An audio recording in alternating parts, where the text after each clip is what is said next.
Kemudian politisasi agamanya di mana?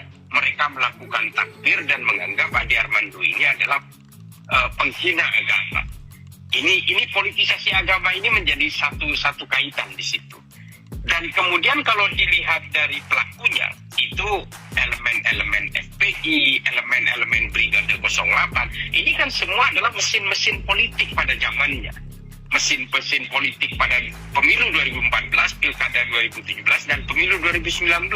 Akhirnya ini menjadi satu dan membangkitkan kekerasan-kekerasan ketika melihat Ade Armando, ini seperti kucing melihat ikan gitu.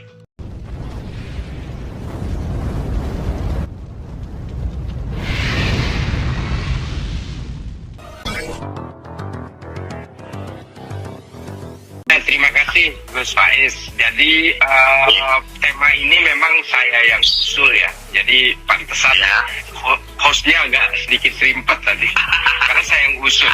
Ini kan sebenarnya usulan ini kan berangkat dari pemikiran saya tentang kasus Bang Ade Armando yang memang nuansa politiknya sangat kental.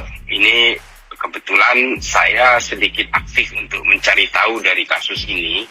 Saya sudah mendatangi para tersangka, saya sudah mendatangi Bang Ade Armando, dan saya berusaha mencari tahu, dan ternyata memang ini kalau dilihat dari profiling pelakunya memang adalah bagian dari pelaku-pelaku yang menurut saya bukan pelaku lah, menurut saya korban politisasi agama.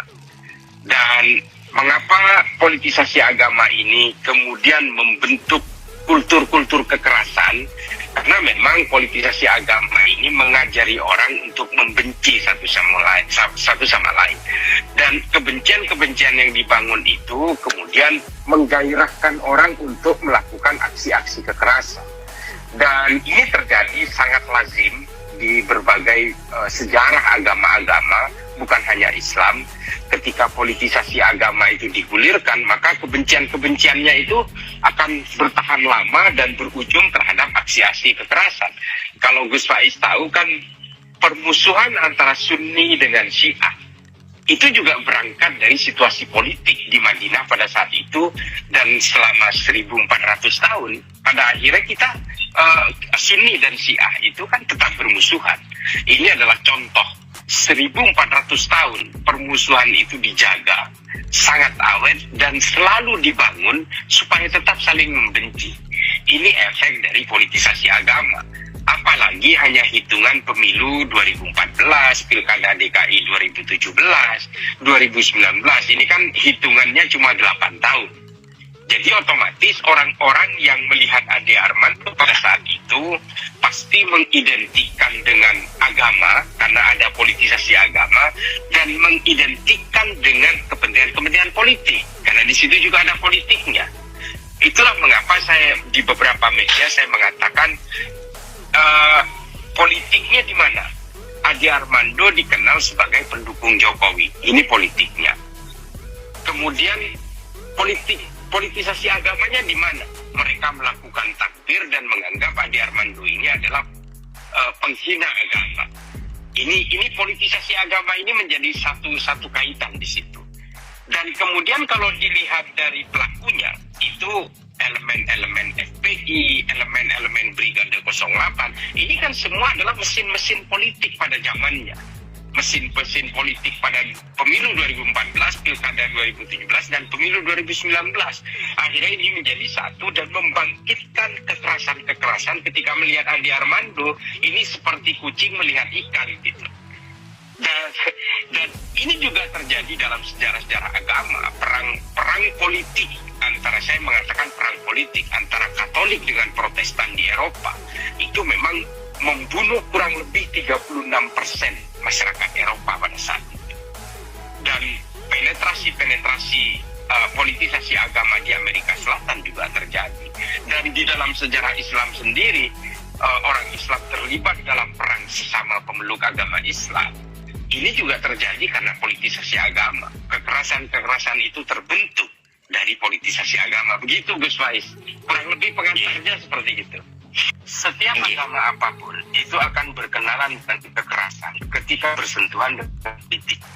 Di dalam Islam ini juga seperti itu. Demikian juga Hindu, Buddha, Kristen, dan cenderung mereka ini terpecah belah. Semua sekte dan juga redenominasi di dalam semua agama, termasuk perpecahan Sunni dan Syiah dalam Islam, itu terbentuk karena politik. Tanpa politik sebenarnya agama-agama itu seharusnya solid.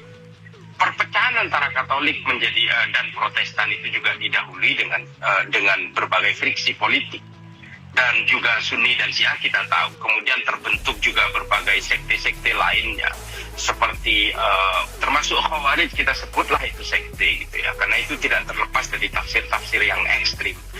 Tapi begini, kalau saya, mengapa agama itu, kalau saya melihatnya dari perspektif sejarah Islam, Islam itu mengenal kedamaian, mengenal kemanusiaan ketika dia itu bersentuhan dengan ilmu pengetahuan.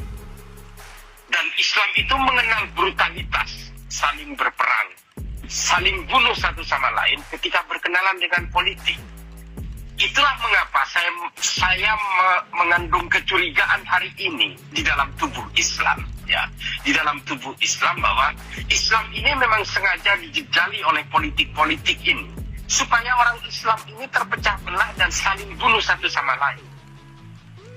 Kalau kita lihat HTI, makanya saya di PBNU, dalam TVNU itu saya selalu bilang, coba bayangin, Hizbut Tahrir masa nggak ada yang curiga sih, kantor pusatnya di London, dan dia ini tidak diterima oleh hampir seluruh negara Islam untuk menerapkan khilafah, tapi di sini itu getol sekali. Kita tahu Indonesia ini kan penduduknya mayoritas Islam dan terbesar di seluruh dunia jumlahnya secara populatif. Dan HTI itu betul-betul getol di sini, gelontoran uangnya luar biasa, memang sengaja untuk memecah belah. Dan supaya orang-orang Indonesia ini berkenalan, orang-orang Islam di Indonesia ini berkenalan secara langsung dengan politik dan diberi janji-janji politik, memang supaya kita itu saling bunuh satu sama lain.